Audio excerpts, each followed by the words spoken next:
corazón te canta, mi alma te anhela con todas mis fuerzas. Te amo, roca eterna, tú eres mi esperanza, mi gloria, mi fuerza. En valles de sombra te cuidas, eres lumbrera. Tú eres fiel, no me dejarás de la muerte y me levantarás. En tu palabra puedo confiar. Tú eres fiel, no me dejarás de la muerte y me levantarás. En tu palabra puedo confiar. Eres fiel.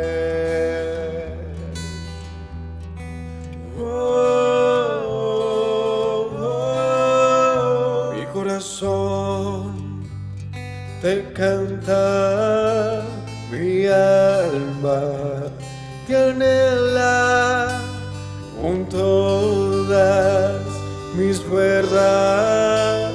Te amo, roca eterna, tú eres mi esperanza, mi gloria, mi fuerza. En valles de sombra te cuidas, eres lumbrera. Tú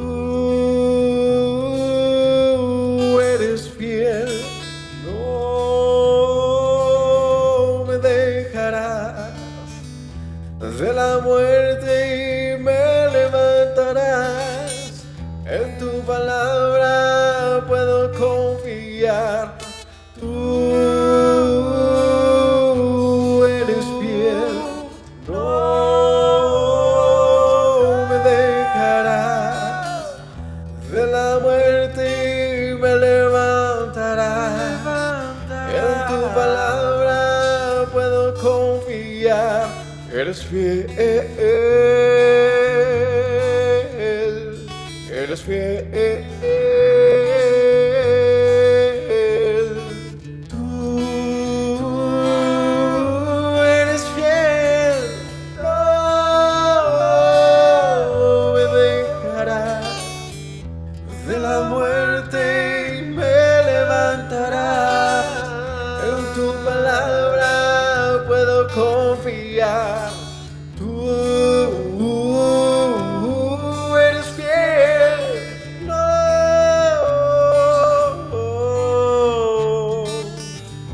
de la muerte y me levantarás. En tu palabra puedo confiar. Tú no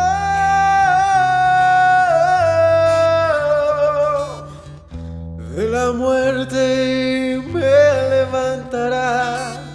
En tu palabra puedo confiar. Eres fiel, eres fiel. Tú eres fiel, no me dejarás de la muerte y me levantarás. En tu palabra puedo confiar.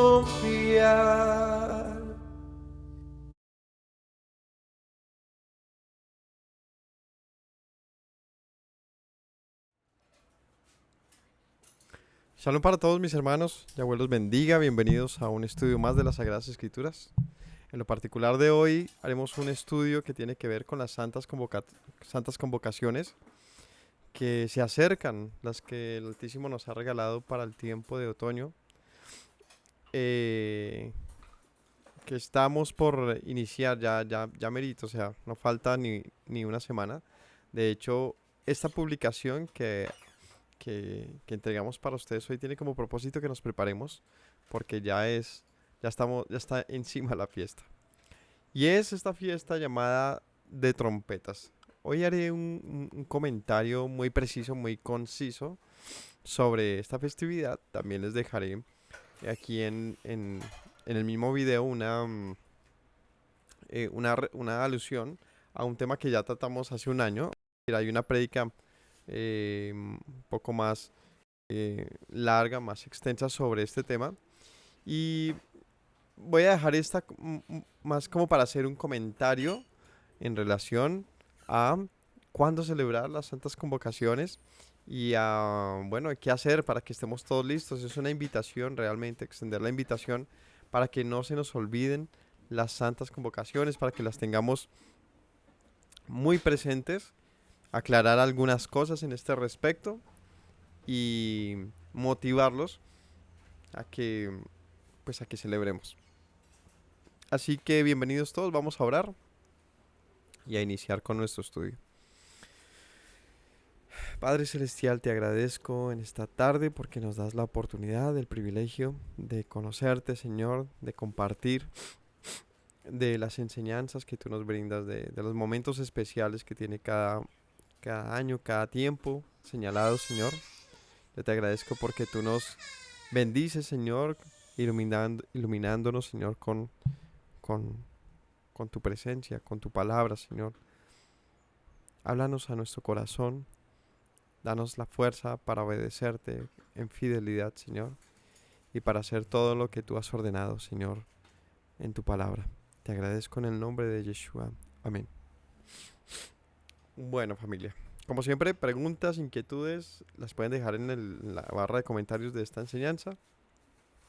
Y compartir, darle un like y por favor, estudien o vean el video que les compartimos en la descripción de este video sobre esta misma festividad. ¿Cuál es la festividad? Como les dije, vamos a ir al grano. Vamos a Levítico capítulo 23, versículo 23. Allí dice: y habló Yahweh a Moisés diciendo: habla a los hijos de Israel y diles: en el mes séptimo, al primero del mes, tendréis día de reposo, una conmemoración al son de trompetas y una santa convocación. Ningún trabajo de siervos haréis y ofreceréis ofrenda encendida a Yahweh. También habló Yahweh a Moisés diciendo: a los 10 días de este mes séptimo será día de expiación. Tendréis santa convocación y afligiréis vuestras almas y ofreceréis ofrenda encendida a Yahweh. Ningún trabajo de siervos haréis en este día, porque es día de expiación para reconciliaros delante de Yahweh vuestro Elohim, porque toda persona que no se aflija en este mismo día será cortada de su pueblo. Y cualquier persona que hiciera trabajo alguno en este día, yo destruiré a tal persona de entre su pueblo. Día de reposo será a vosotros y afligiréis vuestras almas, comenzando a los 9 días del mes. En la tarde, de tarde a tarde guardaréis vuestro reposo. Y habló Yahweh a Moisés diciendo: habla a los hijos de Israel y diles: a los 15 días del mes séptimo será la fiesta solemne de los tabernáculos a Yahweh, por 7 días. Trabajo de siervos haréis, ningún trabajo de siervos haréis, perdón. Estas son las fiestas solemnes de Yahweh, a las que convocaréis santas reuniones para ofrecer ofrenda encendida a Yahweh, holocausto y ofrenda, sacrificio a Yahweh. Pero a los 15 días del mes séptimo, cuando hayáis recogido el fruto de la tierra, haréis fiesta a Yahweh por 7 días. El primer día será de reposo, y al octavo día también será día de reposo. Y tomaréis el primer día ramas con fruto de árbol hermoso, ramas de palmeras, ramas de árboles frondosos, sauces de los arroyos, y os regocijaréis delante de Yahweh vuestro Elohim por 7 días. Y le haréis fiesta a Yahweh por 7 días cada año. Será estatuto perpetuo por vuestras generaciones. En el mes séptimo la haréis. En tabernáculos habitaréis 7 días. Todo natural de Israel habitará en tabernáculos, para que sepan vuestros descendientes que en tabernáculos hice habitar a los hijos de Israel cuando los saqué de la tierra de Egipto. Yo, Yahweh, vuestro Elohim. Así habló Moisés a los hijos de Israel sobre las fiestas solemnes de Yahweh. Bien, ¿qué les leí? Leí acerca de 3 festividades, ¿no? Si logramos distinguirlas de entre los versículos, entre todos esos versículos que leí desde el 23 al 44, 21 versículos hablando sobre esto. Hay 3 fiestas aquí. Una que se mencionó que iba acompañada de trompetas, ¿cierto? Una segunda que hablaba de una expiación. Y una tercera que hablaba de unos tabernáculos. Esas 3 festividades que si no las conoces, pues hoy te las voy a enseñar de una manera rápida, sencilla y contundente para que te animes a tenerlas en tu panorama y a obedecerlas como una señal profética, como un momento de alegría, como un momento importante, especial, que el Señor convoca a su pueblo cada año, como leímos. Es algo que se hace anualmente. En el año hay 2 periodos de fiesta, bien establecidos en la Escritura.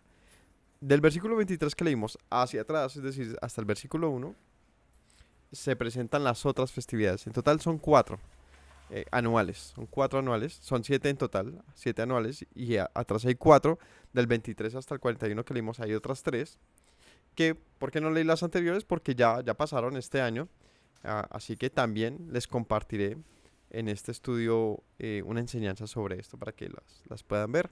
Se las nombro rápidamente: es Pascua, panes sin levadura, primicias y semanas o Shavuot.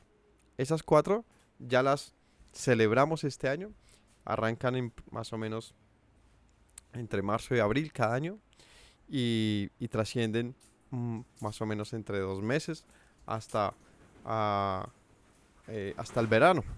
A estas se les conocen como fiestas de primavera, ¿sí? Fiestas de primavera. Y por eso en esta temporada se celebran las que se conocen como fiestas de otoño. Bien, fiestas de primavera, fiestas de otoño. ¿Por qué 2 momentos en el año? A ver, un estudioso que me diga rápidamente, de una sola palabra, ¿por qué 2 momentos en el año para las fiestas? ¿Por qué no durante todo el año? Sino una en abril más o menos y otra entre septiembre y octubre. Porque están ligadas a los frutos de la tierra, es decir, a los tiempos de cosecha, en una tierra, como lo es Israel, que tiene estaciones. Es decir, no en un cultivo tradicional, ¿cierto? No forzado, pues se da mayormente en 2 momentos del año. Frutos diferentes, ¿no? Frutos diferentes. Digo no forzado porque esta es una época en donde tú puedes cultivar casi que en cualquier momento del año cualquier cosa, porque ya hay muchos métodos, muchas tecnologías, muchas formas de empujar a la tierra que dé, ¿no? Por lo menos aquí, bueno, es que Colombia tiene sus estaciones en otro lado. Aquí un día cae el aguacero, el otro día hace un sol tremendo, varía mucho, ¿no? Por lo tanto, en el año, y aún así, cada cosecha tiene sus ciclos. Pero estas fiestas marcadas en la tierra de Israel están relacionadas con los tiempos de cosechas del año. De tal manera que cuando termina el invierno, empieza la primavera, que es para un periodo más o menos de marzo y abril. Y allí pues ya las plantas estarían nuevamente reverdeciendo y por lo tanto dando sus primeros frutos, ¿verdad? Y allí se dan unas cosechas particulares, no el primer mes, porque son los primeros frutos, es decir, hasta ahora están brotando. ¿Cuándo empiezan a dar sus frutos como tal? Pues para la fiesta de Shavuot o de semanas, es decir, hay un ciclo, digamos, larguito, de más o menos un mes y medio, que va desde la primera hasta el cierre en Shavuot, donde las plantas ya dieron pues su grueso de su fruto. Por lo tanto, esos 49 días de Shavuot eh, no, un mes y medio no, sí serían 2 meses, un poco más de 2 meses incluso, donde se va dando ese fruto de manera, o se ofrece, ¿cómo es que se llama? Se presenta delante del Señor como un testimonio de las cosechas. Y en octubre se dan otras cosechas, ¿no? otras cosechas. Es decir, cuando leemos bien el pasaje, indica que hay unos frutos diferentes para cada momento. En otoño, ¿qué cosecha se presenta particularmente? En otoño. Dime, ¿cómo? La cebada. ¿Y hay otra? Las frutas. Esta es una fiesta que se celebra particularmente con frutas, ¿no? Con ramas de frutas. Nosotros tradicionalmente hemos aprendido y hemos compartido esto con nuestros hermanos judíos. Es construir una sukkah, un tabernáculo, una tienda. ¿Y cómo lo hacemos generalmente? Con ramas de todo tipo. Y eso uno no sabe ni qué meterle. Le mete ramas que encontró por ahí por la calle, le mete una ramita de cilantro por acá, le pone unas ramitas del árbol de Navidad que le quedaron por allá, le mete unas lucecitas que hay por ahí, unos velos por allá, y es una mezcla de cosas, pero la verdad, más allá de una decoración, más allá de una decoración,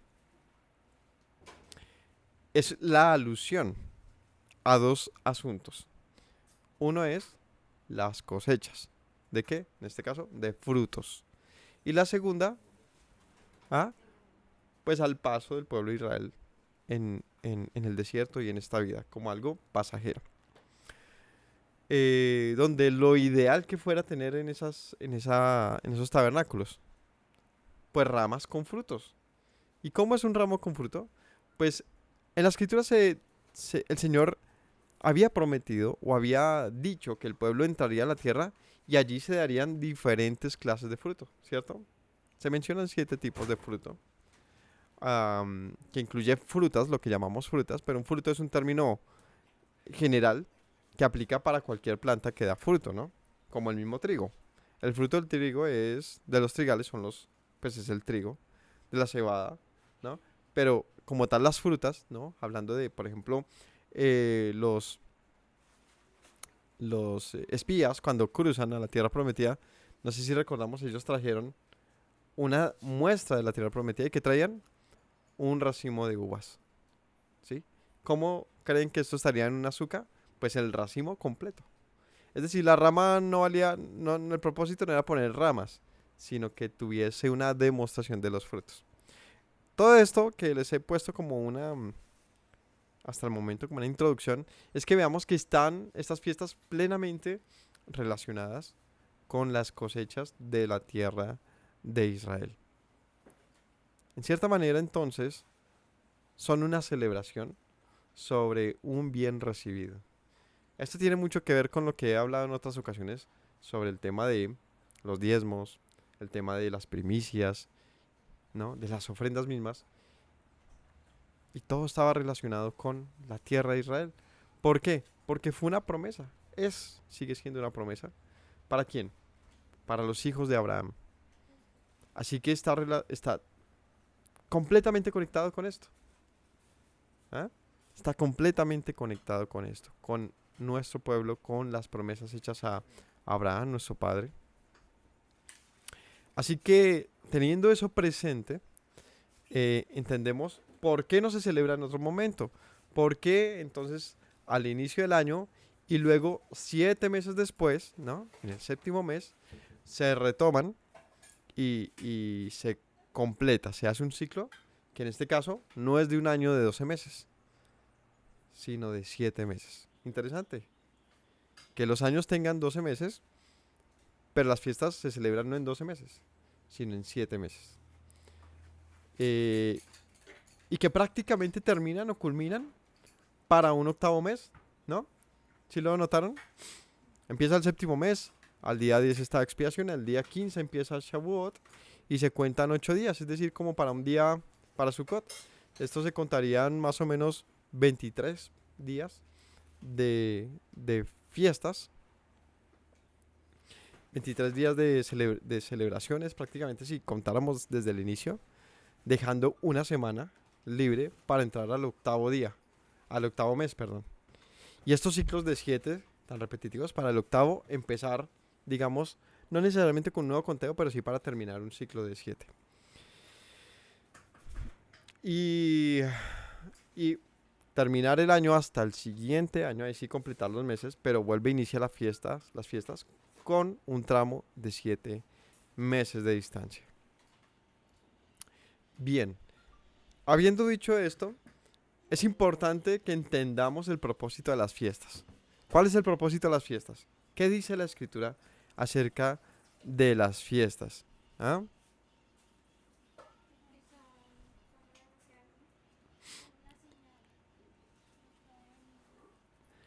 Sí, correcto. ¿Qué dice la escritura en Colosenses? Vamos a Colosenses capítulo 2. En Colosenses capítulo 2 dice,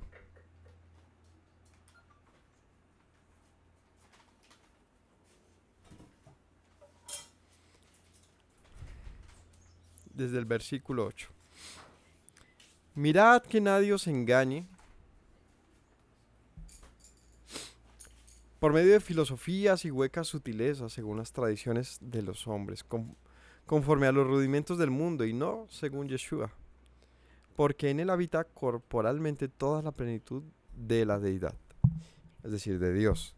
Y vosotros estáis completos en él, en Yeshua, que es la cabeza de todo principado y potestad.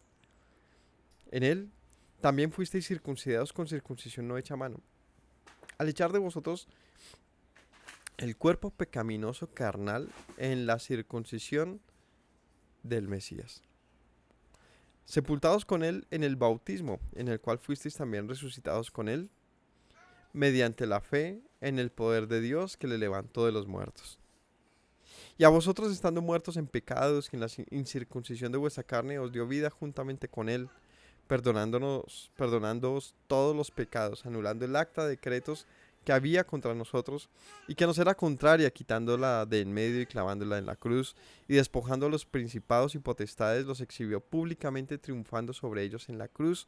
Por tanto, nadie os juzgue en comida o bebida o en cuanto a días de fiesta, luna nueva o días de reposo, todo lo cual es sombra de lo que ha de venir, pero el cuerpo es del Mesías. Nadie os prive de vuestro premio, afectando humildad y culto a los ángeles, entremetiéndose en lo que no ha visto, vanamente hinchado por su propia mente carnal, y no haciéndose de la cabeza, en virtud de quien todo el cuerpo, nutriéndose y uniéndose por las coyunturas y ligamentos, crece en el crecimiento de Dios. Si pues habéis muerto con el Mesías en cuanto a los movimientos del mundo, ¿por qué, como si vivieseis en el mundo, sometéis a preceptos tales como no manejes, ni gustes, ni aun toques, en conformidad a mandamientos y doctrinas de hombres, cosas que todas se destruyen con el uso? Tales cosas tienen, en la verdad, cierta reputación de sabiduría en culto voluntario, en humildad y en duro trato del cuerpo, pero no tienen valor alguno contra los apetitos de la carne. El capítulo de Colosenses es muy interesante y es uno de los capítulos que citan varias cosas de lo que vamos a hablar hoy. ¿Qué cita Colosenses? Colosenses cita acerca de rudimentos del mundo. Es decir, un sinónimo para rudimentos del mundo: tradiciones, costumbres, ¿no? Doctrinas. ¿Cómo? Cultura, formas, dogmas. Es el término al que Pablo, aquí se lo resumo porque haría falta tremendo estudio y ya en nuestro canal pueden encontrar bastante sobre esto, pero se los concluyo. A eso hace referencia Pablo con el término rudimentos, es decir, las formas humanas sobre cualquier asunto. Hablaremos sobre los rudimentos del mundo, hablaremos hoy sobre también algo que menciona aquí y es: nadie les juzgue en comida, bebida, en cuanto a días de fiesta, luna nueva o días de reposo. Este versículo 16 tiene que ver completo con el asunto de hoy, que es una festividad, donde se come, donde se bebe, donde es un día de fiesta solemne, que es luna nueva también, y también es un día de reposo. También hablaremos sobre el propósito, ¿no? Dice aquí en el mismo versículo 17 conclusivo: todo lo cual es sombra de lo que ha de venir. También veremos acerca el 20, si habéis muerto con el Mesías en cuanto a los rudimentos, tradiciones, formas humanas, porque como si vivieseis en el mundo os sometéis a esos preceptos, tales como no manejes, ni gustes, ni toques, en conformidad a los mandamientos y doctrinas de hombres. Aquí lo aclara, no conforme a la Torá, sino conforme a los mandamientos, doctrinas de hombres. Cosas que se destruyen con el uso, es decir, son pasajeras, son de este siglo, es decir, son de esta época, pueden cambiar, son débiles, por cuanto no tienen la verdad del Señor. Como dice aquí, cosas que tienen cierta reputación de sabiduría en cuanto a culto voluntario, humildad y duro trato del cuerpo, pero no tienen valor contra los apetitos de la carne. Así que lo primero que haré acerca de la enseñanza de hoy es un comentario, digamos rápido, pero conciso, utilizando este pasaje que nos ayuda con dos cosas. Primero, si vienes de una comunidad cristiana tradicional, pues seguramente utilizarías este pasaje para decirme, yo no celebro fiestas por esto. ¿Por qué? Porque es un rudimento del mundo, ¿no? Porque no me juzgues en cuanto a lo que como, a las lunas nuevas, días de reposo, a días de fiesta. Lo que importa es el Mesías. Podría alguien pensar así. Pero también podría esto oírlo a alguien que viene de una tradición un poco más judía, ¿no? Que se considera judío, tiene una tradición más observante de la escritura y de las tradiciones, y decir, pero lo que ustedes hacen tampoco es un Yom Teruah. Lo que ustedes hacen tampoco es una festividad, pues la manera en que lo hacen, mejor dicho, pasarías quizás, ¿no? Alguien descalifique la manera en que les voy a mencionar que que celebramos estas festividades. Así que tanto para el uno como para el otro va dirigida esta enseñanza con mucho amor, con mucho respeto y esperando que alguna palabra les comunique verdad del Señor. Entonces esta primera parte va así y resolvemos con la segunda parte, que es ir al grano. ¿Qué vamos a hacer? El Yom Teruah, como siempre. En lo particular, que es la festividad que celebraremos muy pronto, y ya lo veremos. Mirad que nadie os engañe por medio de filosofías, huecas sutilezas según las tradiciones de los hombres, conforme a los rudimentos del mundo y no según Yeshua. Eso es una frase, un magister, cuando alguien no quiere escucharte, cuando tú le estás exponiendo lo que dice la Biblia, ¿no? Esta es una frase de ese estilo, del tipo, eh, la letra, ¿no? La letra mata, pero el espíritu vivifica. O sea, no estudies porque la letra te mata, más bien mira todo de una manera más espiritual, que así estás vivificado, pero sacando esto del contexto suena a no comprenda la escritura, porque eso es muerte. No la estudies, es muerte. Conozco gente que me lo ha dicho de esa manera, o sea, como que tú le enseñas algo sobre la escritura, algo que interesante, diferente, que le puede impactar sobre su forma tradicional en que ha visto las cosas, y dice, pues la letra mata, ¿no? O sea, como quien dice, muy chévere lo que dices, pero pues ¿para qué nos matamos pensando en lo que dice la escritura? Más bien, seamos espirituales. Una desconexión completa. ¿Sobre qué habla esto? Se los concluyo rápidamente. Sobre lo que dice, que nadie les engañe con filosofías y huecas sutilezas. ¿Qué es una hueca sutileza? Es algo que es sutil, que es astuto, que no se percibe fácilmente. Es hueco, es vano, ¿no? Que parece interesante, chévere y elevado, pero resulta algo vano, sencillo, que se destruye con el uso, como decía acá. Estas filosofías y huecas sutilezas, ¿a quién se lo está diciendo Pablo? A los colosenses. Una comunidad que, como todas las del Nuevo Testamento, eran muy mixtas, que tenían un importante número de judíos, pero también un importante número de gentiles fusionados. ¿Por qué fusionados?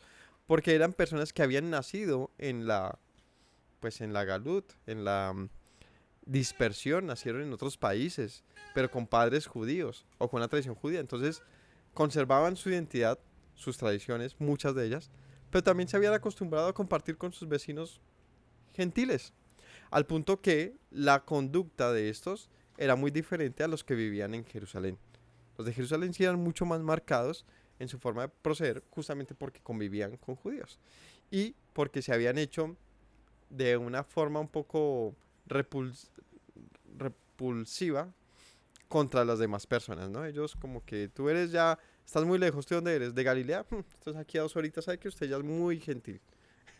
Entonces, su postura era así, era muy dura con los que no eran sus, digamos, más allegados. Y si ya vivías en Galilea, que era al ladito, la verdad es que es al lado, en kilómetros, compadre, si le agarro internet, le agradezco ese datico, no es tan lejos. Yo supongo que en kilómetros puede ser como ir de Bogotá quizás al Tolima, incluso menos. Quizás de Bogotá a, a, a Girardot, creo yo. Yo me voy a validar. O sea, por lo que recuerdo de la instancia en un mapa, puede ser algo así. Puede ser más, puede ser menos. Pero es cerca, que es realmente cerca, ¿no? Ayúdeme a checar ahí en kilómetros, compita. El caso es que usted ve a alguien así, su vecino, dentro de su propio país, y usted ya está diciendo Galilea de los gentiles. Era una forma discriminatoria de los judíos para referirse a sus compatriotas. Y, por lo tanto, si no recordamos ese pasaje que decía, no son todos estos galileos, ¿no? Siempre como una discriminación sobre cualquiera que estuviese un poco más lejos de Jerusalén. Pero finalmente todos estos que estaban más lejos de Jerusalén, también judíos, perdón, no habían perdido su conexión con su pueblo, pero sí también habían aprendido y habían adoptado las formas gentiles. Muchas de ellas. En el caso de estos, pues la filosofía. Entonces hay filosofía y hueca sutileza del lado gentil, es decir, de las naciones, de los pueblos en su forma de proceder, pero también de los judíos en su forma tradicional de ser. Dice aquí, según las tradiciones de hombres, conforme a los rudimentos del mundo y no según el Mesías. Huecas sutilezas según las tradiciones. ¿Qué es una hueca sutileza según una tradición? Les voy a dar un ejemplo de una hueca sutileza según una tradición. Para que lo entendamos, y ojo, no lo digo yo, lo dice la escritura, sin ofender a nadie, sino para que evaluemos lo que hacemos. Hueca sutileza no quiere decir que esté mal, no quiere decir que esté prohibido, quiere decir que carece de un peso como para que se persuada a la gente de vivirlo, de aplicarlo, de confundirlo. Les voy a poner una hueca sutileza. De muchas que se me ocurren. Una de las más cercanas, digamos, a la manera de proceder nuestra puede ser las velas de Shabbat. Las velas de Shabbat. ¿Qué es esto? Es una forma tradicional de una gran parte del pueblo judío de celebrar el Shabbat. ¿Cómo lo hacen? Antes de que empiece el día de Shabbat, la mujer de la casa enciende 2 velas, las dispone de una manera hermosa en la mesa con un pan preparado para Shabbat especialmente, con un vino especialmente comprado para Shabbat, con una vaquilla especialmente comprada para Shabbat, con un mantel dispuesto exclusivamente para Shabbat. Quizás en algunos casos con un atuendo exclusivo para Shabbat. ¿Eso qué tiene de malo? Nada, es muy bonito de hecho. Es muy bonito entrar en una casa cuando está así ajustada. Pero ¿por qué digo que es una hueca sutileza? Porque el problema no es que se haga esto. El problema es lo que se enseña en relación a esto y ¿cómo? Y se obliga, en muchos casos, que confunde y que pone tropiezos sobre la gente. ¿Qué quiero decir con esto? No que esté prohibido enseñar sobre esta decoración. De hecho, es muy hermosa y quien la haga, pues, bonito. Si lo hace para el Señor, que el Señor acepte su ofrenda. Pero la verdad es que se enseña, hay una gran enseñanza, pero grandísima enseñanza sobre cada una de las cosas que mencioné. Sobre el mantel, sobre el pan, sobre el vino, sobre las velas, sobre cada cosa. Que puede, ojo, convertirse en una hueca sutileza. Es decir, que es sutil, porque se enseña como que es de parte de Yahweh, como que es un deber hacerlo, ¿no? Pero en el fondo es solamente un asunto de formas. Es decir, es hueco. Tiene cierta profundidad, como dice aquí, de sabiduría. La tiene, eso no se lo quita a nadie. Pero si tú pones, como dice Pablo, la sabiduría humana versus la sabiduría divina, pues hay una elección que puedes hacer también. ¿Por qué nosotros nos debemos someter? ¿No? Ese es el punto. ¿Por qué debemos doblegar nuestra libertad a la cual nos llamó el Mesías para someternos a tradiciones humanas, tales como si aquí no se puede celebrar Shabbat? ¿Por qué? Porque no tienen las velas encendidas. ¿Vieron? Yo no puedo celebrar ahí con ustedes. ¿Por qué? Porque, no sé, ¿por qué no está el vino? ¿Y qué pasó con la oración de Shabbat? ¿Por qué no están orando hacia el oriente? Y yo no puedo comer porque no me he lavado las manos aún. Y así. De lo cual dice la escritura, dice Pablo, pues como culto voluntario personal, tiene reputación, es un duro trato contra el cuerpo, pero esto no te quita los apetitos de la carne. Es decir, el hecho de que tú hagas todo eso, muy bonito, maravilloso, pero eso no te va a ayudar mucho contra la corrupción, contra el robo, contra la fornicación, contra, bueno, mil cosas que son apetitos de la carne. Dice, pues, es un duro trato contra el cuerpo que... ¿A qué le apunta? A hacer enseñanzas, claro que lo son, tienen, otra vez, reputación de sabiduría, ayudan, pero doblegar la voluntad de una persona ante eso, como un deber ser, como que así toca, es reprimir a una persona de que con libertad sirva al Señor por tener que hacerlo por la imposición de una tradición que en ese orden de ideas se convierte en un débil rudimento del mundo. Otra vez insisto, no quiero con esto calificar que esté mal hacer muchas cosas de las cientos de miles de tradiciones que podamos encontrar en el mundo sobre un asunto. Hay mucha sabiduría en esta vida, mucha. Pero otra cosa es la imposición, de tal manera que se convierte en una carga sobre la gente y por lo tanto un engaño. De lo que Pablo dice, pues si el Señor nos ha llamado a libertad, ¿por qué ustedes regresan a un rudimento del mundo? ¿Por qué se dejan presionar con cosas de no comas, no gustes, no hagas esto, no hagas lo otro? ¿Qué es lo que una tradición hace? ¿No? ¿Por qué estoy hablando sobre la tradición? Porque es que la fiesta que se viene, las fiestas que se vienen, se hacen de una forma tradicional. Pesa mucho la tradición. Se hace por un mandamiento, pero ¿cómo se celebra? De acuerdo a la tradición. Generalmente, ¿no? Hay muchos grupos, hay gente que lo hace de una manera, otros de otra, hay quienes encuentran un soporte para hacerlo así, otros hacerlo de otra manera.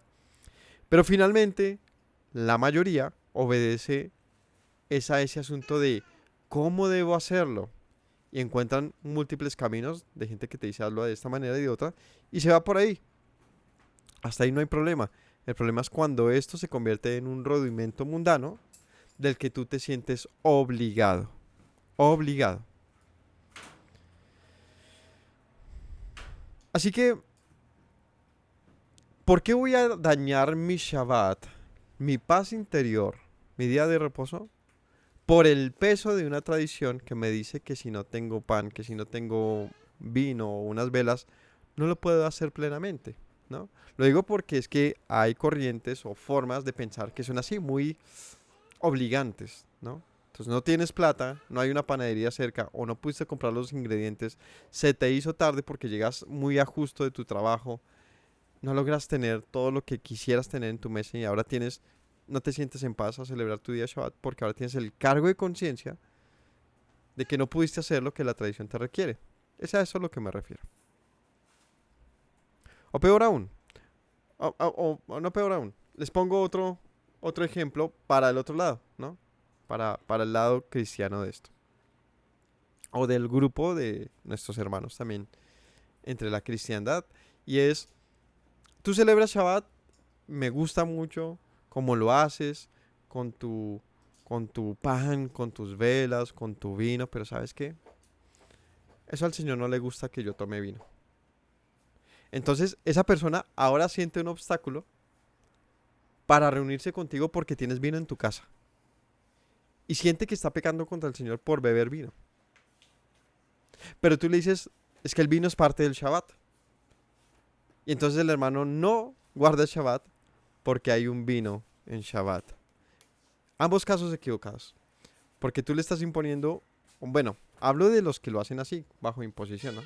Porque tú le estás imponiendo el hecho de beber un vino como un acto que la Torah exige para el Shabbat.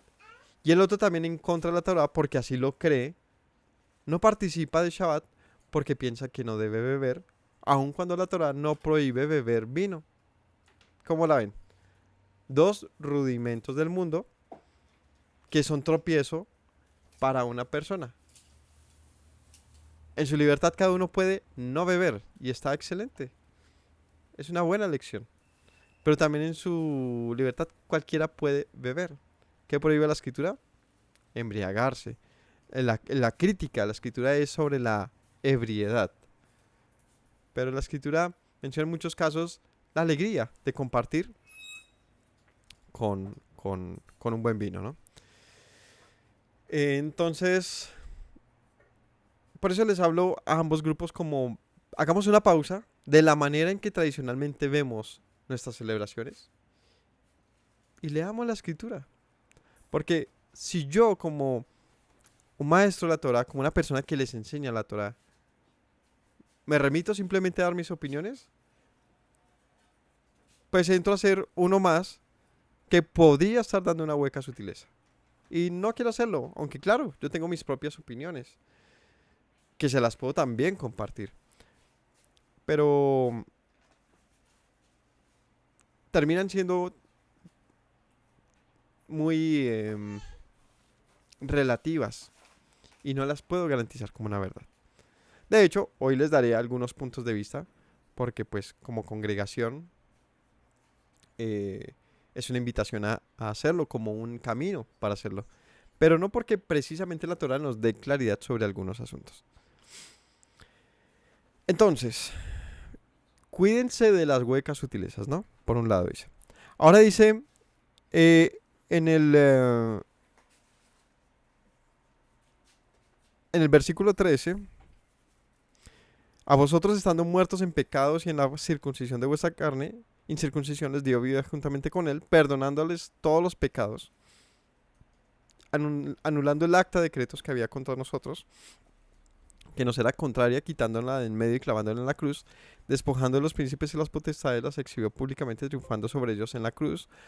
Por lo tanto, nadie los juzgue en comida o en bebida o en cuanto a días de fiesta, luna nueva o días de reposo. Como les menciono, la tradición lleva al nivel de pecado las formas tradicionales las formas en que vive el mundo que no cumplen a la tradición. Pablo dice, ¿sabe qué? Usted no tenga carga sobre eso, porque ya Yeshua ha hecho una obra importantísima para la redención del pecado.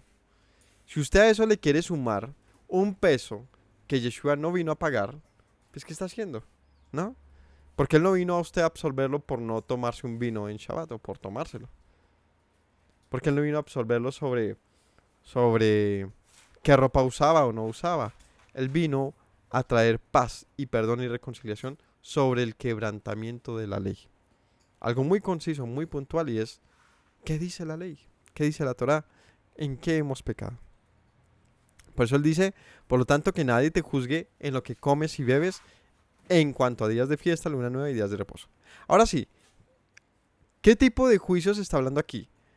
Es que nadie te juzgue por comer cerdo o porque no lo comas, o por celebrar o no celebrar las fiestas, o por guardar o no el día de reposo. No está hablando de eso. Habían dos opositores. Primero, aquí está hablando, por eso era importante lo que les decía, una comunidad mixta, que encontraba opositores de un lado y opositores del otro. Por un lado, si tú tienes una forma de comportamiento como la nuestra aquí en Colombia, que por ejemplo la gente tradicionalmente va a misa los domingos, o lo hacía hace una época, los cristianos siguen yendo a la iglesia los domingos principalmente, no guarda el día de reposo, no celebra fiestas. sino otras como la Navidad, como Semana Santa, otras que hay, las propias de la iglesia, tienen sus propias fiestas. eh, Unas tienen una forma de comer, otras otra. Entonces dice Pablo, ¿y tú con qué grupo estás? ¿Con este o con el otro?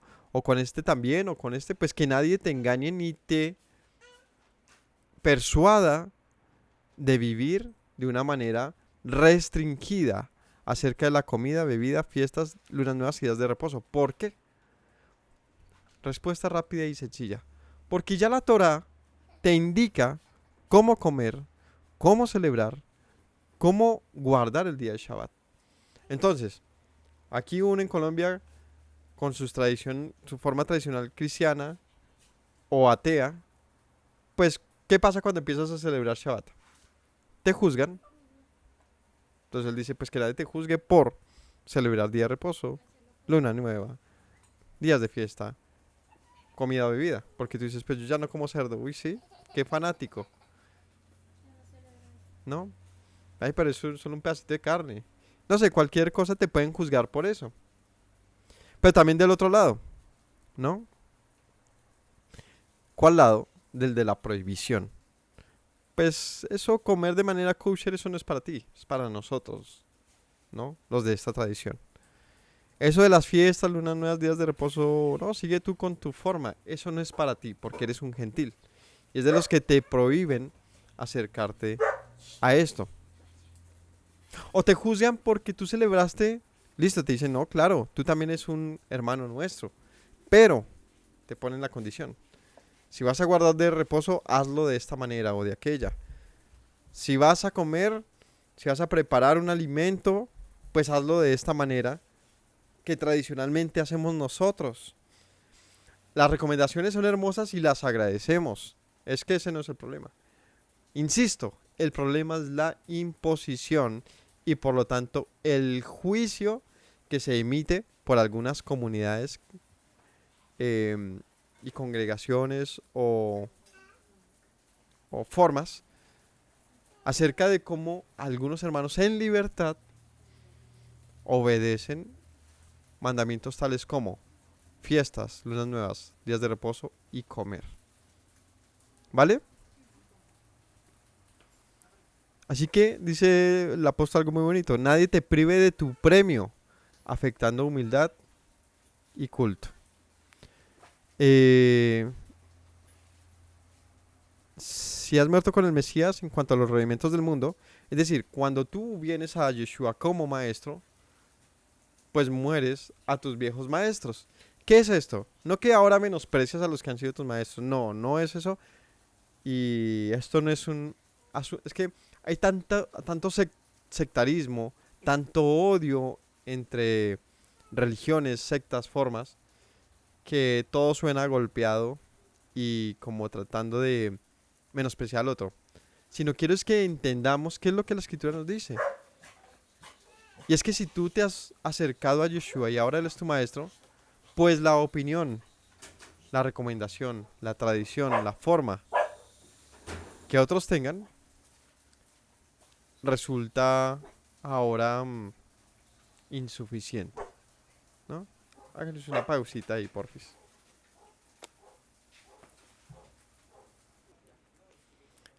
Entonces, dice en el versículo 20, si has muerto con el Mesías en cuanto a los rudimentos del mundo, es decir, si ahora que Él es tu maestro y ya no vives de acuerdo a las directrices de ciertas, no sé, comunidades, opiniones o formas tradicionales de hacer las cosas, otra vez insisto, no que ya no las tengas en cuenta, de tipo, no sirven, las has abandonado, sino que ya no pesan sobre ti como un tema de pecado, ya no es pecaminoso para ti, sino que con libertad lo haces, porque ahora estás en la libertad del Mesías. Entonces, ¿por qué regresas a ella? Si moriste a eso, ¿por qué insistes en eso, no? Y es que ahora muchos dicen, no, es que yo ya no vivo de esta manera, ahora vivo de esta. Y ahora se mete incluso más a ciertas tradiciones porque le pesan, pensando que ahora tiene un deber con eso, ¿cierto? Un deber. Y ahora se vuelve incluso más, se vuelve una persona más obligante, ¿no? Porque ahora no solo lo hace, sino empieza a menospreciar a los otros que no lo hacen. Vamos a hacer un paso de hoja de eso. Vamos a aprender a leer lo que dice la escritura. ¿Qué leímos? Volvamos a Levítico. ¿Qué leímos? Entonces, que la escritura nos muestra qué celebrar. Nos indica las razones, ¿no? Y también nos muestra cómo hacerlo. ¿Cómo se celebra entonces? ¿Cómo se celebra entonces Yom Teruah? Bueno, como les mencioné, en la parte de lo que es el otoño del año, ¿cierto? Se celebran 3 festividades que son la fiesta de trompetas, de expiación y de tabernáculos. La primera es la que corresponde al capítulo 23, versículo 23 que leímos. Y con esto vamos a ir ya al grano de las fiestas. Dice, y habló el Señor y le dijo a Moisés, habla a los hijos de Israel y diles, en el mes séptimo, al primero del mes, tendréis día de reposo, una conmemoración al son de trompetas y una santa convocación. Ningún trabajo de siervos haréis y ofreceréis ofrenda encendida a Yahweh. También dijo en el día 10. Eso es todo lo que dice acerca de las trompetas. Es muy curioso y muy interesante sobre esta festividad. Esta es conocida como fiesta de trompetas. Ese es el término. ¿Por qué? Pues porque aquí dice, ¿no? Dice, en el mes séptimo será una conmemoración al son de trompetas. Entonces, ¿cuándo se celebra y qué se celebra? En el séptimo mes. El séptimo mes podemos tener una huella ahí en nuestro calendario occidental y dice septiembre, séptimo, ¿no? Hubo un cambio importante y esto es algo para que lo googleen, vean ahí por Wikipedia y consulten el por qué hay calendarios diferentes, por qué los nombres de los meses que tenemos aluden a otras épocas como octubre, que es 8, noviembre, 9, diciembre, 10, pero diciembre es es el mes 12, ¿no? Noviembre es el 11, octubre es el 10 y como que no corresponden a lo que ellos anuncian. Y por lo tanto, deducir y darnos cuenta que hubo un cambio. Que hay algo que no estamos... Que la historia no nos enseña de una manera muy abierta y que toca investigarlo. Y es acerca del origen o la manera antigua de hacer las celebraciones. Hay un desfase de algo así como 2 meses. Esto lo hace Roma y bueno, tiene sus razones, pero por ahora no me voy a centrar en eso. El caso es que la escritura nos indica que el año está relacionado con las cosechas y con la primavera. Al punto que el primer día del año o el primer mes del año se le conoce como Aviv, como el mes de los renuevos, de los frutos verdes, ¿no? Está relacionado con la salida del pueblo de Israel de Egipto. Ellos salen y ese se les llama el primer mes. A partir de ahí se empieza el conteo hasta 7. Ellos salen para una primavera. Entonces, las festividades, de acuerdo a la escritura, se celebran en un periodo diferente al occidental, al que manejamos todos. Por eso las fiestas no caen entre los meses comunes. Hay gente que celebra así, ¿no? Recientemente conocí a alguien que intenta celebrar estas festividades, pero lo hace en el calendario occidental. Entonces dice, el primero del mes séptimo tendréis día de reposo. ¿Y él celebra cuándo? Pues él cuenta, ¿no? Enero, febrero, marzo, abril, mayo, junio, julio. Hay otro que dice, no, es el séptimo mes, pero no tiene en cuenta la diferencia. Entonces lo hace desde marzo empieza a hacer el conteo. Marzo, abril, mayo, junio, julio, agosto, septiembre. Entonces celebra el 1 de septiembre. Es decir, hay confusión, y no solo confusión, sino falta de información, porque la verdad es eso. No necesariamente la gente quiera o no celebrar en una u otra fecha, sino que no sabe. No sabe que hay un desfase de calendario, básicamente porque el calendario bíblico está ligado a las fases lunares, a los tiempos de la luna y también del sol. Es un calendario, digamos que lunisolar. Pero nuestro calendario occidental no lo es así.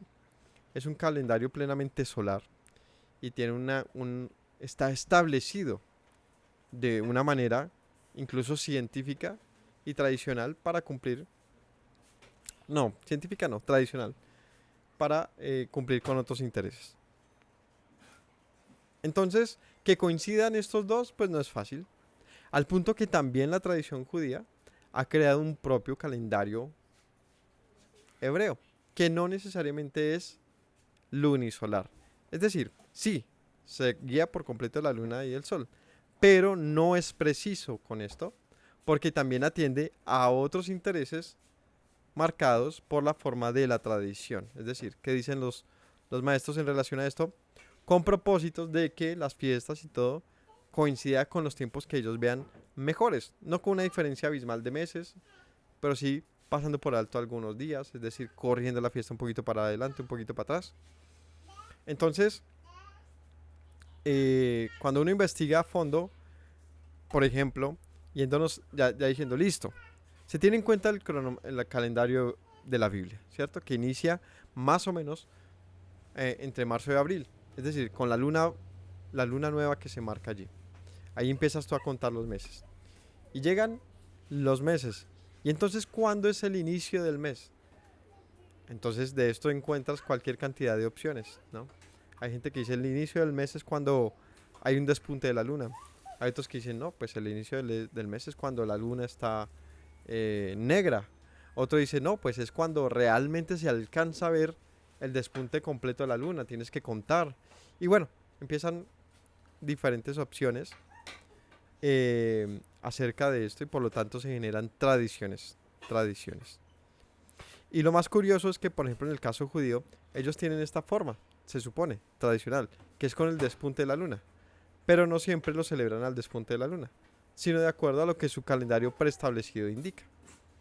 Entonces esperan el despunte de la luna, pero a veces celebran un poquito antes de que despunte.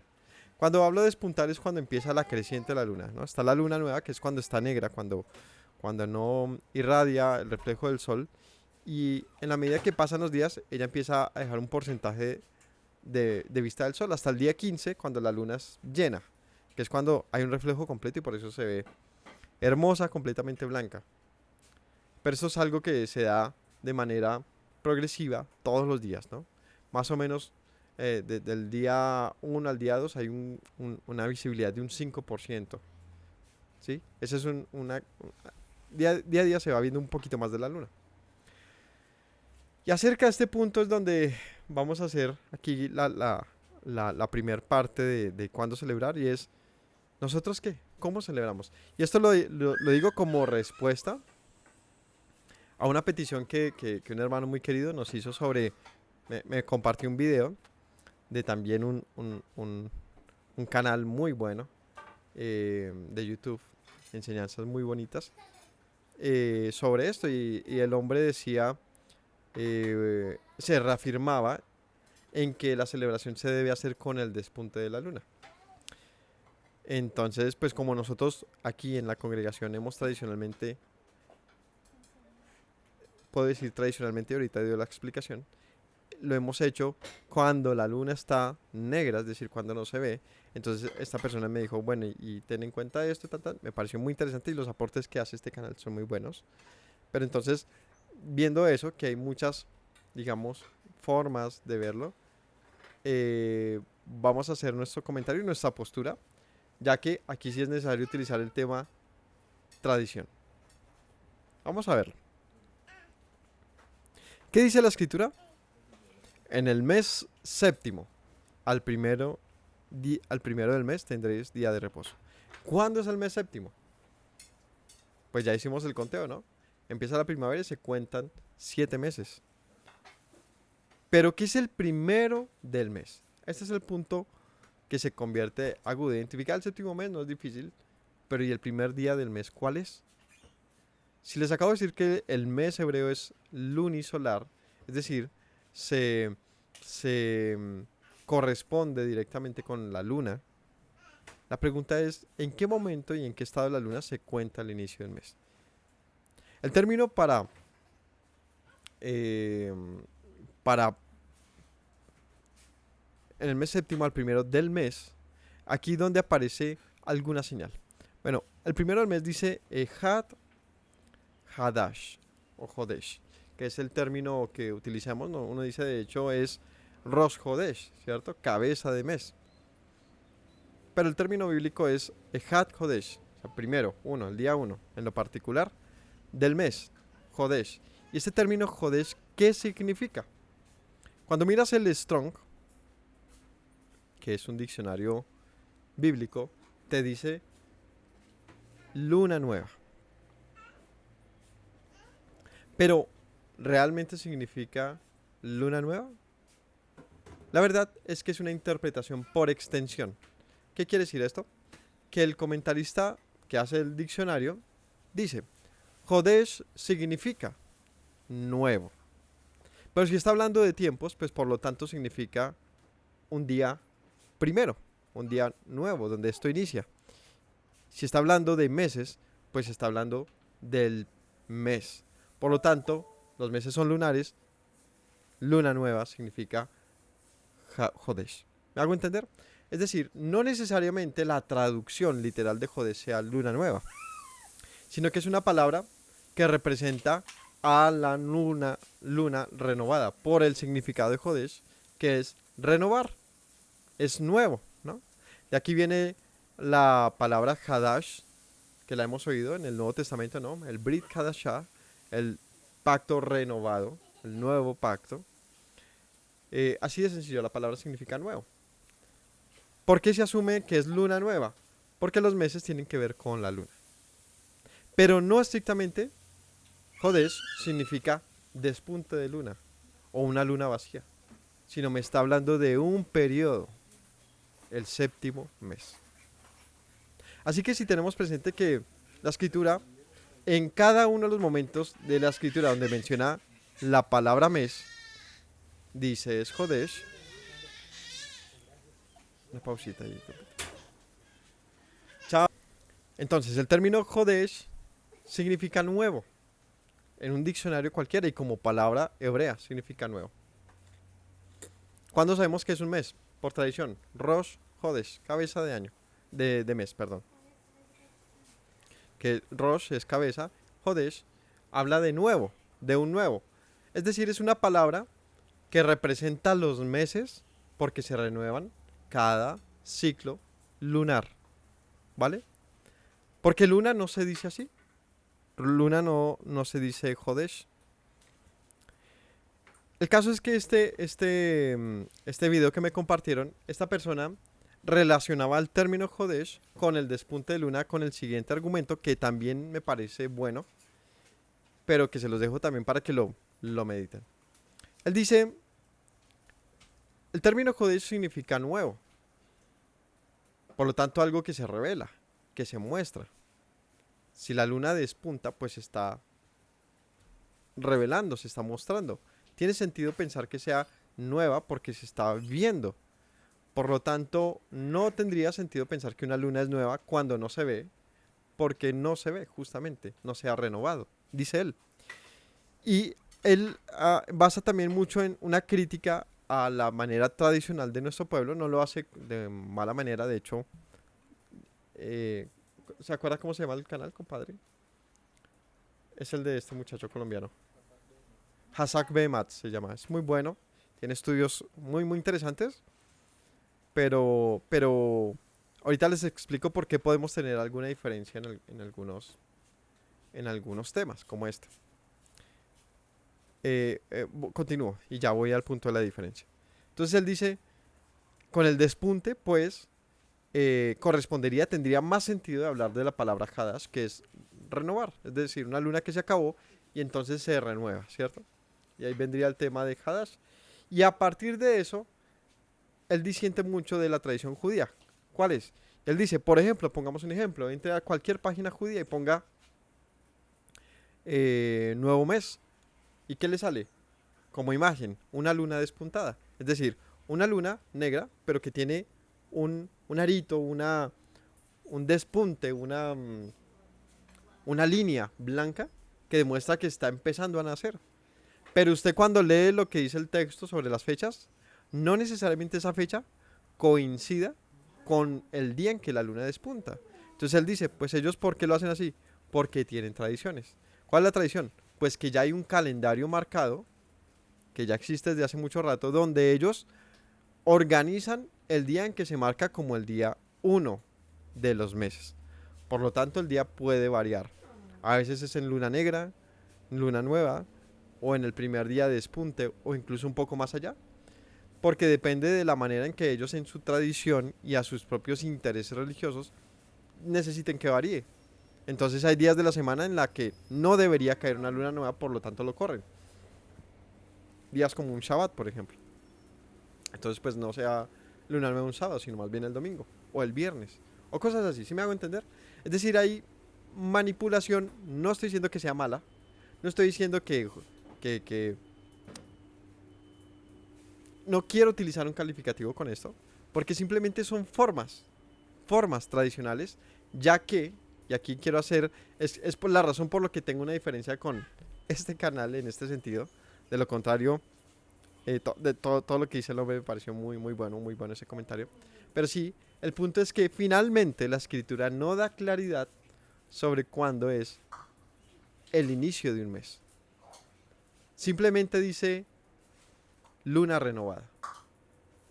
¿Cómo sabemos cuándo una luna se renueva? Esa sería la pregunta.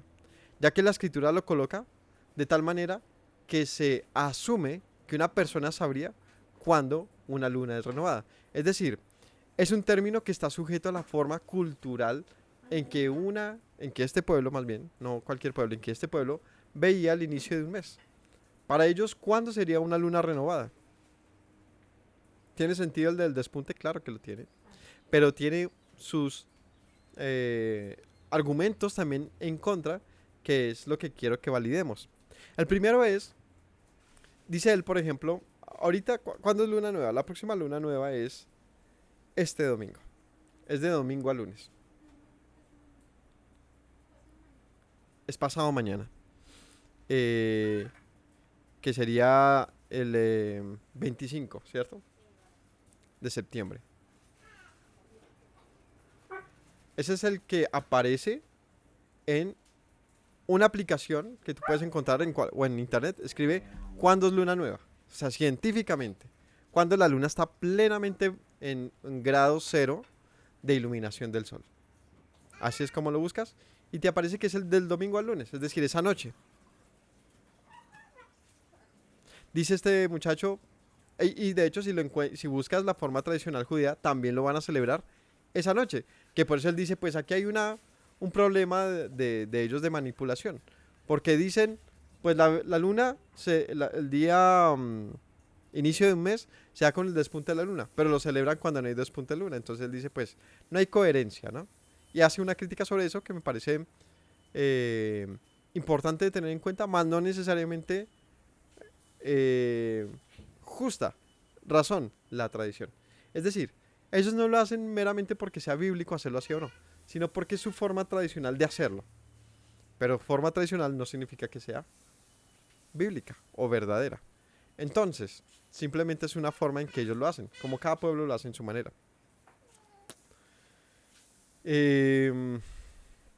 ¿Cuál es la manera bíblica? Bueno, es que ahí hay un vacío. ¿Por qué? Porque la escritura no dice cómo se sabe cuándo inicia un mes. Así que los pueblos, sería importante ir al pasado y ver cómo los antiguos reconocían un inicio de mes. Y yo diría, es válido el pensamiento de cuando despunte la luna, porque es algo visible, es una señal en el cielo. Pero hay un par de contras que quiero que validemos para entender, y entonces hay que. El primero es, entonces dice el hombre, ¿no? No lo vamos a celebrar, por lo tanto, el domingo. Él o recomienda no se celebre el domingo, que es luna vacía, luna nueva, sino cuando haya despunte, y es 3 días después. 3 días después es el tiempo que toma a que haya un despunte notable de la luna. Es decir, que se vea blanquito un lado de la luna. Pero correr 3 días quiere decir que los 3 días anteriores le pertenecen al mes anterior, primero. ¿Será que sí? O sea que el mes no tuvo 30, sino 33 días. Segunda, quiere decir que entonces la luna llena no cae cuando la luna está llena, sino cuando ya está menguando. Porque la luna llena sí o sí se da en la mitad de mes, el día 15 de un mes. Entonces no se celebraría el día 15 de un mes, sino el día 18 de un mes, que visiblemente ves cuando la luna ya está decreciendo. De repente no es tan fácil ver una luna nueva porque en un cielo que no esté despejado, pues no se ve. Pero si está bien despejadito, tú notas incluso cuando la luna es nueva. Es decir, se ve oscura, pero se alcanza a ver que está ahí. Si no, el día siguiente, no 3 días después, el día siguiente alcanzas a notar que ahí está. ¿Por qué esperar 3 días? Segunda, y ese es el punto, es quién determina con qué grado de luz se declara el inicio del mes, ¿no? ¿Quién lo determina? Diría uno, pues es el día 1, el día 2, el día 3. Y ahí entraría uno siempre a estar como que sí será hoy el inicio del mes. Me parece que desde esa óptica sobre el asunto de si correrla más días o menos días, pues afecta no solo a ese primer inicio, sino también al resto de días. Porque en lo particular de el inicio de mes habría Santa Convocación el día 10 y el día 15. Es decir, el propósito de esta fiesta del día 15, que es tabernáculos, es que se celebre en luna llena. Pues si no hay luna llena, sino ya menguante, entonces algo no está del todo bien. Ahora, no que sea pecado, no que esté mal, sino que sería en ese orden de ideas otra tradición. Incluso la manera en que nosotros lo hacemos también sería otra tradición. ¿Por qué hablamos de tradición? Porque es la forma interpretativa en que él lo hace, en que lo hacen los judíos y como lo hacemos nosotros. ¿Por qué interpretativa? Porque la escritura no da claridad de lo que es una luna nueva del todo. Ahora, ya di un par de contras, pero cualquiera diría, ¿y cuál es su argumento entonces para celebrarlo en luna nueva? O sea, cuando está nueva. Eso es algo moderno. La gente antes no sabía, no tenía alguna aplicación para saberlo, digamos. Les voy a dar, no uno, sino dos. No tengo muchos tampoco. No tengo muchos tampoco. Les voy a dar uno que me parece, es uno comparativo. Para que tengamos un ejemplo de cómo puede pasar esto. ¿Cuándo inicia el día? De acuerdo a la no de acuerdo a un mandamiento, porque no es un mandamiento, de acuerdo a la tradición bíblica. Es decir, de cómo se cuentan los días en la Biblia, de cómo se demuestra, ojo, se demuestra un conteo, porque la escritura no dice y contará los días así, no es un mandamiento, sino cómo en el contexto bíblico donde están los mandamientos, donde se cuenta todo y por lo tanto tiene sentido, ¿cómo se hace? Con la puesta del sol. Con la puesta del sol entonces, y fue la tarde y la mañana un día, por lo tanto, no con la salida del sol, sino con la caída, inicia un día. Interesante. O sea, si para una persona el día no empieza cuando se asoma el sol diciendo, oh, salió, puedo decir que empezó un día, sino más bien cuando se escondió, cuando no se ve, entonces dice, ahora empieza un día. Entonces tiene también sentido pensar, cuando la luna cae y ya no se ve, empieza un nuevo mes. Desde esa pequeña acto de comparación, de pronto no sea suficiente, porque una noche no toma, perdón, una noche es larga, toma muchas horas, ¿no? El despunte de la luna toma apenas un par de días, 2, 3. ¿Qué otra opción puede haber? Segunda, que cuando la luna es nueva no necesariamente no se vea. Es decir, este domingo quiero hacer ese experimento. Aquí donde vivimos está completamente oscuro. Despejado generalmente, vivimos en una zona rural y no siempre hay tantas nubes. Vamos a ver si este domingo se da la posibilidad, ya que este domingo es luna nueva, según, digamos, el ciclo lunar. Vamos a ver si se puede ver. Quiero hacer esa experimentación. De salir y pararme así en una montaña por acá y ver dónde está la luna y quiero ver si en efecto es negra, negra, o sea, imposible de detectar. Si ese es el caso, diríamos, bueno, es que sí es muy difícil saber cuándo hay nuevo mes. Pero si yo logro verla, porque el cielo es negro, pero no necesariamente lo que está en él tenga la opacidad del mismo cielo, entonces alcanzaría a ver negro sobre negro, ¿no? Entonces diríamos, pues espéreme, porque entonces una persona también en la antigüedad basta un cielo despejado para decir, pues estamos en luna nueva. Entonces, esa es una parte ya más experimentativa, porque no lo encuentras en internet. Si tú buscas, pues te muestra la luna en sus fases. Entonces, quiero ya tener esa experimentación sencilla y humilde como sería en esas épocas. Y es una persona observando. ¿Qué ve? ¿Qué veríamos un domingo?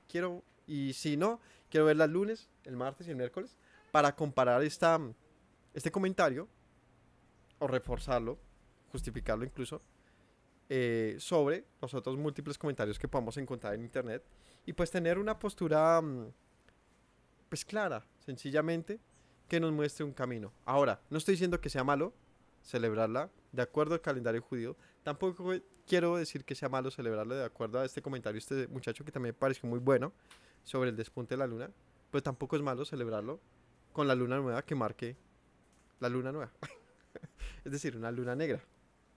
Quiero es sacar de este punto el tema de el pecado, que es lo que vimos en Colosenses, que nadie te juzgue por una forma tradicional de hacer algo que en la escritura no es claro.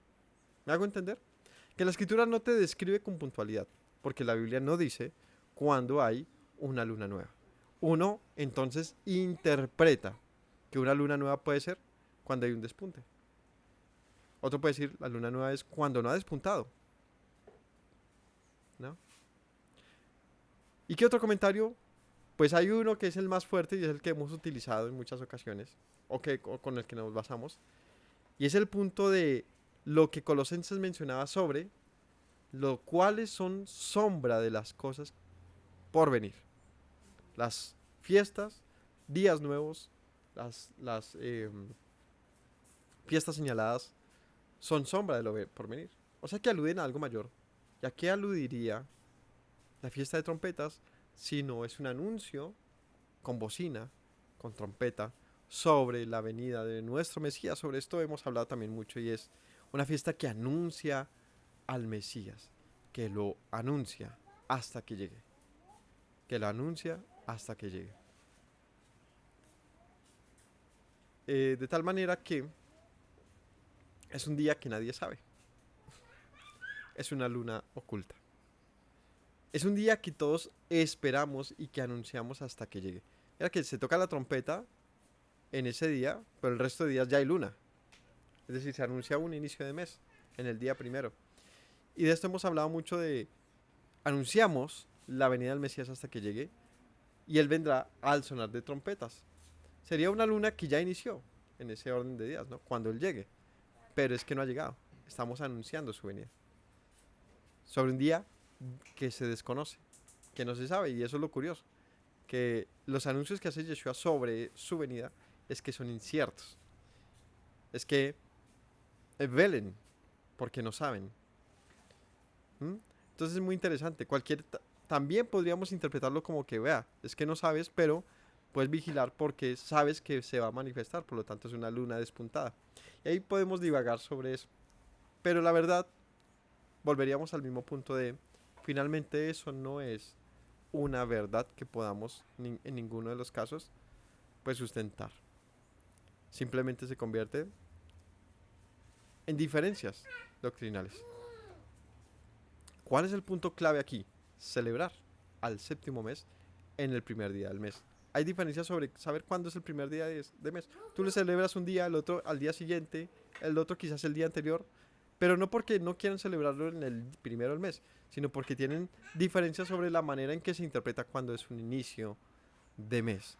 Así que si en la escritura no hay claridad sobre un asunto, en su forma, ya que compete a otro contexto, a otras épocas, a otras personas, pues yo les invito a que tengamos paz. Esa es mi invitación, a que tengamos paz. ¿Cuál es la dirección en esta congregación? Pues que lo celebremos con el inicio de una luna nueva. Que lo celebremos juntos, anunciando con shofar, que el Mesías viene pronto. Pero si alguien lo quiere celebrar con el despunte de la luna, la verdad es que no tiene restricción bíblica para hacerlo. Siempre y cuando no tenga un peso en su corazón de que es que si no lo hago peco. Ahí es donde yo te diría, espérate, ¿no leíste lo que dijo Colosenses? No te dejes presionar por las tradiciones. Tú puedes, claro, escoger con libertad. En este caso, qué comer en un Yom Teruah. Tampoco te dice la escritura qué comer o no comer. Pero si tú quieres hacer una celebración con frutas, o con una carne asada, o con unos panes, pues tú no inquietas a tu hermano que lo hace de otra manera. Porque las tradiciones sí lo hacen. ¿Me hago entender? Es en ese punto. Porque ¿qué se hace en Yom Teruah? Dos cosas. celebrar al sonar de bocinas, de shofar, de trompeta, ¿cierto? Que eso significa teruah, significa bocina, significa aclamación. ¿Cuál es la contraseña de esto? Es aclamación. ¿Mayúscula todo?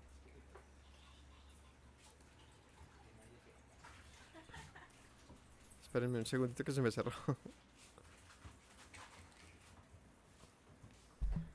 Dice aquí en el texto.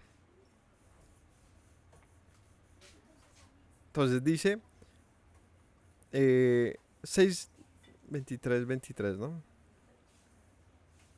Habló Yahweh a Moisés diciendo: habla a los hijos de Israel y diles: en el mes séptimo, al primero del mes, tendréis día de reposo, una conmemoración al son de trompeta y una santa convocación. Entonces, ¿qué se hace? Es un día de reposo en el mes séptimo como santa convocación. Es decir, el pueblo se congrega al sonar de trompeta, de aclamación. Ya ahorita hago un cierre con ese término. Y se conmemora con un día de reposo. Eso es todo lo que menciona el texto. No hay mayor información. Pero ya tradicionalmente, pues cada uno lo celebrará de una manera diferente. Nuestro pueblo, el pueblo de Israel y los judíos, lo celebran de unas maneras, digamos, muy tradicionales, muy de su tierra. Pero porque también se le suma algo que ellos llaman, perdón, el nuevo año judío, ¿no? Es decir, para este Yom Teruah, ellos celebran Rosh Hashanah, que es el nuevo año judío. Es decir, que en su forma de constitución y tradicional ellos celebran. No el año bíblico. No todo lo que es judío es bíblico. Pero no todo lo que es judío es prohibido. Ni está mal. Simplemente son tradiciones. Las tradiciones son solo tradiciones. No son buenas ni malas. Son formas. ¿Me hago entender? Lo que prohíbe la escritura es vivir esclavo de las tradiciones. Eso es lo prohibido en la escritura. Es ser obligados por las tradiciones. Es que si yo no celebro Navidad, mi familia no me va a hablar más. Es que no te hable más. Tú eres libre de las tradiciones de tu tierra, Colombia. Y además, en este caso de la tradición de la Navidad, se le suma el peso de sus orígenes, de lo que pasa en ella. Y ni es bíblica y está muy relacionado con asunto de adoración antiguo, que en ese caso les invitamos a que lo tengan presente. Pero tú no puedes que por tu tradición colombiana, entonces ahora pecas delante del Señor, ¿verdad? ¿Cómo? Pues practicando cultos o tradiciones humanas y por lo tanto menospreciando lo que Él sí ha dicho. Así que seamos muy cuidadosos sobre lo que nosotros valoramos y apreciamos. ¿Cómo se conmemora el son de Teruah? ¿Qué es un Teruah? Dice el Strong: clamor, aclamación de alegría, grito de batalla, especialmente clarinada, toque de trompetas como alarma, aclamar, algazara, clamor, estrépito, estruendo, grito de guerra, júbilo, pregón, son, tocar, vocerío. El término que aparece aquí es al son de Teruah. También es una palabra extensa. No necesariamente Teruah represente a un shofar. ¿Por qué celebramos con un shofar? Porque es la forma tradicional. Otra vez. De interpretar un teruah. ¿Pero qué es un teruah? Un clamor, una aclamación. De hecho, lo que esto quiere decir es que se tiene que hacer con vocerío, con alegría, con que no puede pasar desapercibida. Tiene que hacerse oír, ¿no? ¿Cómo lo hacemos? Como tradicionalmente lo haría este pueblo y como tradicionalmente se traduce. Con trompeta. Una trompeta de esa época, si bien también habían de plata, de bronce, se celebra es con un shofar. Aunque aquí no mencione un shofar. ¿Qué pasa? Que en otros textos de la escritura sí menciona diferentes términos. Por ejemplo, ¿dónde se menciona un shofar en la escritura? Por ejemplo,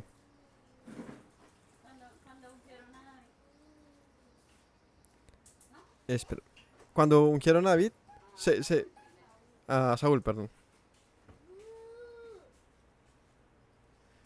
El término que se utiliza es cuerno, ¿no?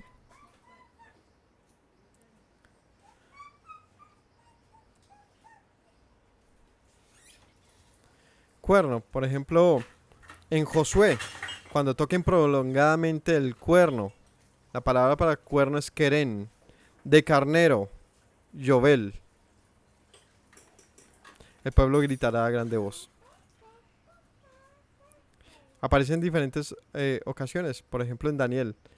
Estando en su mayor fuerza aquel gran cuerno, y aquí utiliza el término querén también. El caso es que tradicionalmente el término de trompeta se le adjudica a un cuerno de carnero, pero no necesariamente el texto nos indica eso también, tampoco. Entonces vemos como la tradición nos muestra formas de celebrar un asunto, pero no podemos sentir presión sobre la misma tradición. Lo que tenemos es que investigar y conocer qué dice la escritura.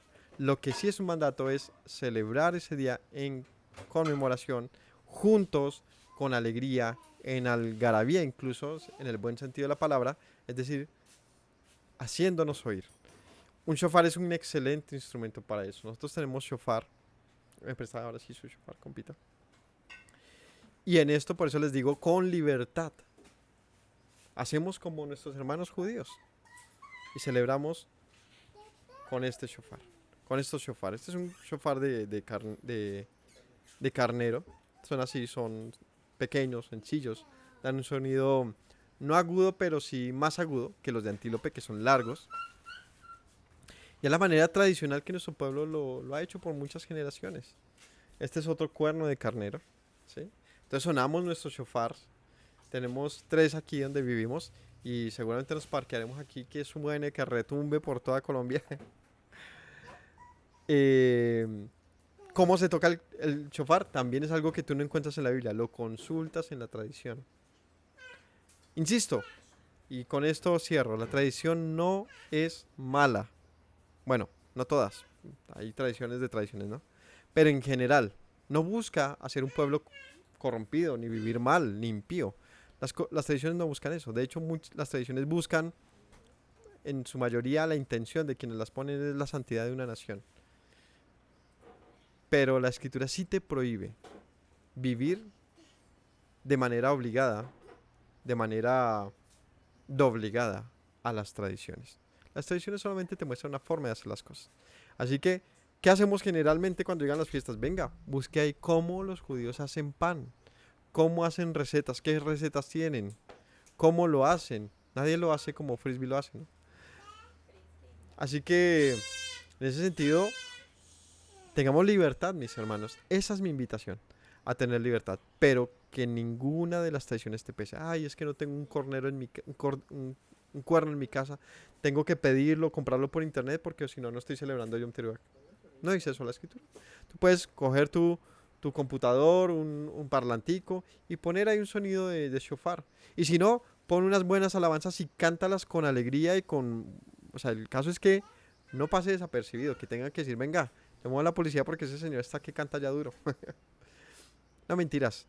Es celebrarlo, pero no tengas la excusa de decir, es que estoy solo, no. Tú puedes salir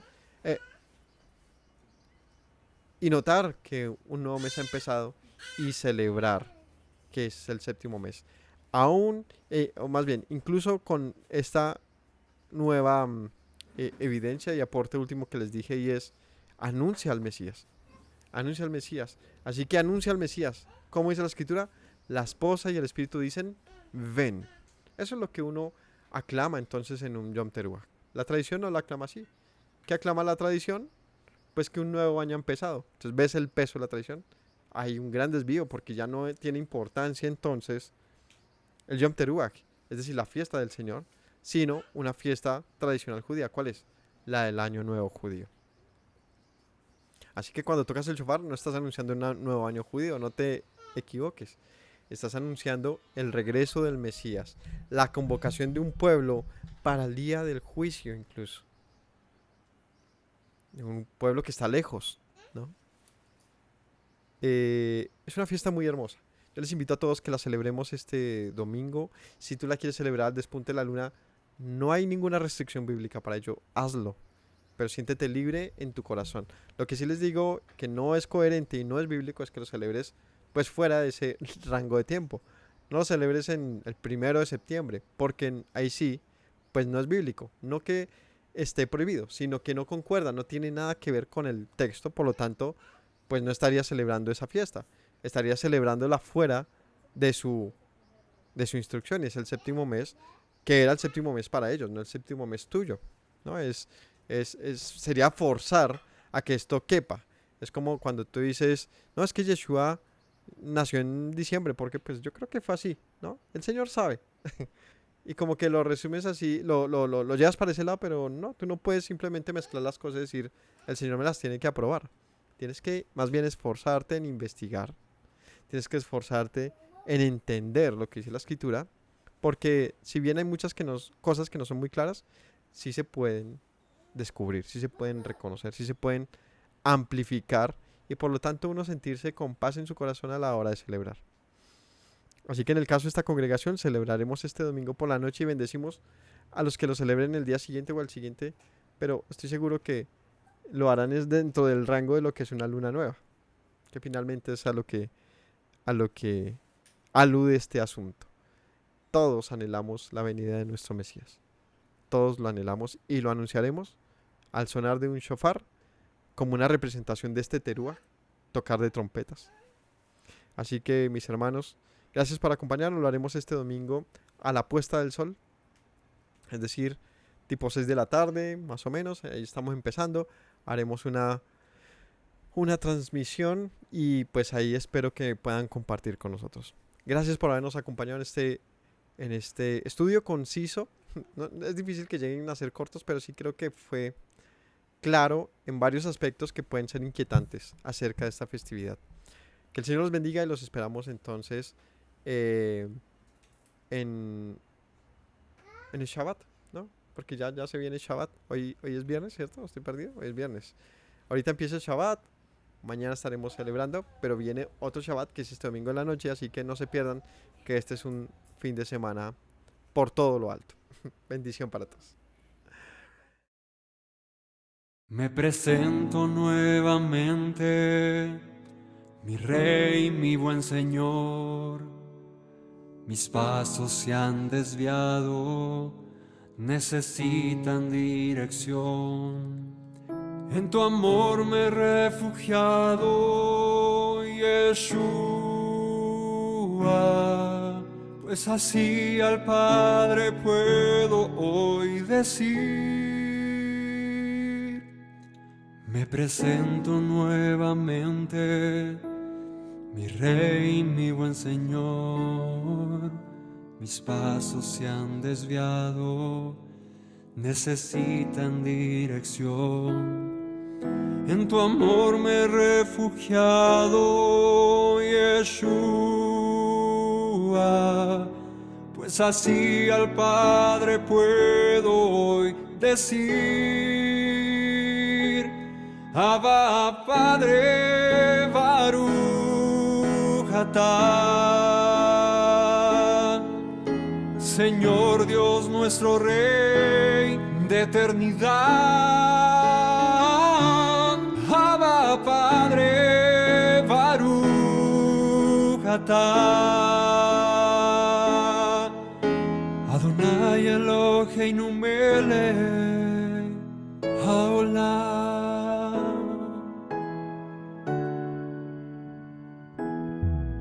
Me presento nuevamente, mi Rey, mi buen Señor. Mis pasos se han desviado, necesitan dirección. En tu amor me he refugiado, Yeshua, pues así al Padre puedo hoy decir. Me presento nuevamente, mi Rey, mi buen Señor. Mis pasos se han desviado, necesitan dirección. En tu amor me he refugiado, Yeshua, pues así al Padre puedo hoy decir: Abba, Padre, Baruch atah. Señor Dios nuestro Rey de eternidad, Abba, Padre, Baruch atah. Adonai Eloheinu